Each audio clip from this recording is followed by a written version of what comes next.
Hello again, Marvin Kilborn here, retired public school teacher. This video is going to be about teacher appreciation or teacher recognition. You don't get into teaching for the money. Actually, the last video I did had to do with teacher pay, and that's how I started it. You don't get into teaching for the money, and you don't. But you definitely don't get in it for the recognition or the appreciation either, because there's so very, very little of that. I've talked earlier in other videos about how long teachers tend to last in this profession. It's not very long. About 34% of new teachers last about a year, if that. 2 out of 5 last maybe 3 years. About half quit in the first 5 years. People just don't tend to last very long, especially younger people. And I think one of the reasons young people may not last very long is because there's just not that much recognition. As a matter of fact, I'd go so far as to say there is zero positive recognition in this profession. You'll definitely get recognized if you're principal, superintendent, somebody thinks you're messing up. But if you're looking for recognition, don't join public education. Don't become a public school teacher. Again, I think young people don't last very long because, well, somewhere along the way, in the 90s, I think it was, somebody, probably public educators, decided every little boy and girl needs to get a trophy just for breathing. My own boys grew up during that period, and it's just ridiculous. In the real world, you typically only get recognized when you've actually accomplished something.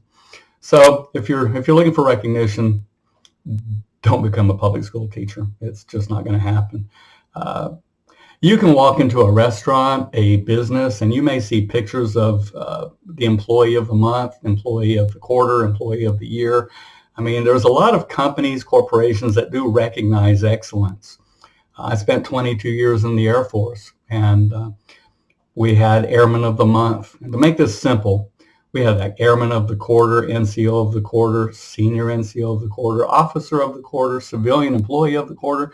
I mean, somebody was going to be recognized at least every 3 months, at least once a quarter, as being the best at their position. Nothing wrong with this. And in my experience, I was fortunate enough to win these awards on occasion throughout my 22 years. Actually won NCO of the Year one time. It's an honor. And I honestly believe that I truly deserved it. Through my career, I ended up writing up a bunch of people that worked under me, airmen, NCOs, civilians, and would write up their submission packages to be considered for the award of the quarter or the award of the year. You would have to fill out at least one full page of all the great things these people did, that they're deserving of some honor. And then they also, everybody except civilians, the military, you also meet a board of 3, 4, 5, 6, maybe 7 people, and they ask you a bunch of questions about a whole bunch of different subjects, topics, usually military related, and whoever performs the best ends up winning. So, but there is a mechanism in the military and in many companies for recognizing excellence. I remember years ago, I taught at Henderson High School, and in the halls, hanging from the ceiling, there were these placards that said, "A tradition of excellence." I asked once, well, what is your tradition of excellence? What are you excellent at? Why do you have these posters hanging from the ceiling saying you have a tradition of excellence? Nobody could ever tell me what they'd ever done that was so special, but they just adopted this tradition of excellence thing. As I've said before, my last school district was Tatum ISD, taught Algebra 1 at Tatum High School. I'm going to get more into this later when I talk about Tatum in more depth, but I was an Algebra 1 teacher in the district. Before I got there, they had some of the worst Algebra 1 state test scores in the whole state.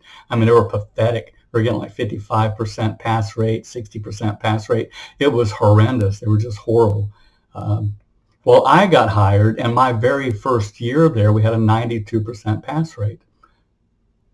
One person, Bob was his name, he was a former principal, he acknowledged me. He came to my room and congratulated me and said that Tatum had never, ever gotten results like that before. Well, for the whole 5 years that I was in Tatum with this state test, I always managed to get my students to perform at among the best in the entire state. Yet I was never, ever recognized for it. Never received any accolades. My principal never congratulated me. As a matter of fact, at one faculty meeting we had, he chalked up the results on the Algebra 1 STAR test, and I think that year we had a 98% pass rate. He said it was a result of a team effort, like the entire school. He congratulated the entire school, the whole faculty, because it takes a team effort to get the kids to perform that well on the Algebra 1 test. Well, I can sit here and tell you, ain't nobody did a damn thing to help me get those kids ready for the Algebra 1 test. Teaching is not a team sport. You're in that room all by yourself with the students, teaching the best that you can. Nobody, and I mean nobody, is helping you. It is in no way a team sport. So this idea of team effort, teamwork, it's a joke when it comes to public education. There is no such thing. So throughout my entire 5 years in Tatum, I never got recognized for bringing among the best Algebra 1 state test scores in the entire state. Never received any recognition. There is one award that public education presents, and it's called Teacher of the Year. Now, I said earlier, like in the military, when I would decide I wanted to recommend one of my people for an award, I had to write up an entire page of stuff that this person had done that makes them deserving of an award. When it comes to Teacher of the Year, it is absolutely only a popularity contest. There are no criteria whatsoever for winning Teacher of the Year. As a matter of fact, you don't even have to be a teacher to win Teacher of the Year. Promise you. One year in Tatum, it was actually my second year, we had a guy, he was a Spanish teacher, also a soccer coach, and he won Teacher of the Year. Funny thing was, he wasn't even certified to teach Spanish. He wasn't certified, he wasn't qualified, licensed to do his job. They had hired him on an emergency type contract, but everybody liked him. So they named him Teacher of the Year. Now, how does that work?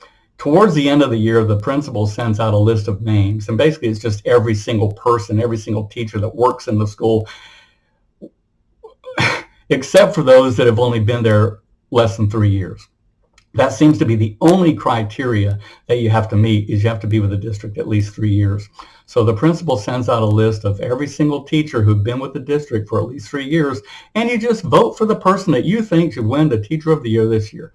Again, no criteria, no requirements, no special accomplishments, no nothing. It is nothing more than a popularity contest. Well, if you haven't picked up on this by watching my videos so far, I promise you I wasn't that popular, and I'm perfectly fine with that. Because this is a joke profession. I've said many times in my videos, don't enter it. It's a joke. If you're looking for recognition, don't join it, because it's just not going to happen unless you're one of these suck up, kiss butt kind of people that you're going to make everybody like you, and then maybe you'll win Teacher of the Year. And what's funny too is if you are named Teacher of the Year, you then have to write up your own packet.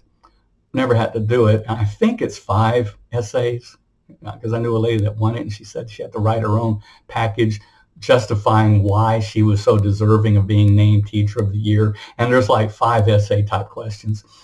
So you basically, if you are named Teacher of the Year, you write up your own package in order to maybe possibly win it and then go further, because it is possible to win Teacher of the Year for the country and then maybe go get to see the president. But one thing Tatum did, and it was a couple years ago, it was actually not this school year, but last school year, they came up with something called the A+ Employee Award. And they designed this thing and they put it on the district website, and we employees could nominate people to be recognized as an A+ employee. And it could be anybody, teachers, custodians, cafeteria workers, principals. You can nominate anybody to be recognized as an A+ employee. And their plan was to award this award, which was a bunch of little trinkets, maybe a little gift basket. I mean, it wasn't a horrible thing. It was actually kind of cool. But they would award this thing to the person that was nominated. I actually nominated a couple people, one 6-week period. And that was the thing. They were gonna award this every 6 weeks at the end of each grading period. I nominated my own custodian, Maria. She was awesome, just a great lady, older Hispanic woman, outstanding custodian, had been working in the district for like 25 years or so. And I nominated her, and she won. And they gave her a nice little bouquet of flowers, a certificate, a couple of gift certificates, or little gift basket, whatever it was she got. And she deserved it. And weird thing is that first year they came up with this great award, this A-plus employee thing.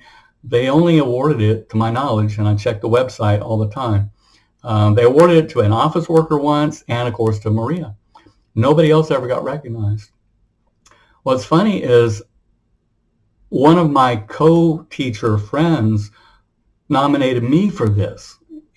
She wrote up a glowing, full paragraph of these great things that I had done for the district, even mentioned that Mr. Kilborn's been with the district for 5 years and has never, ever been recognized for all that he has done for the district. She wrote it up, she let me see it, and then she submitted it. Never heard anything. Again, like I said, I wasn't really highly thought of by the superiors, my so-called superiors, in pretty much any district I worked in, and that's fine with that. I never had much respect for these idiots anyway, which again I'll get into more detail in later. But that's my rant on teacher appreciation, teacher recognition. Again, I've said it before, I'll say it again. I wouldn't recommend anybody get into this ridiculous profession. And don't get me wrong, teaching is a noble profession. I still believe that. I loved teaching. I loved being a math teacher, loved my students. But my God, what a joke this profession is. So anyway, if you've been watching the videos and enjoying them, I certainly appreciate it. As always, please subscribe if you'd like. Leave a comment. I'd love to hear what people think. And until next time, bye-bye.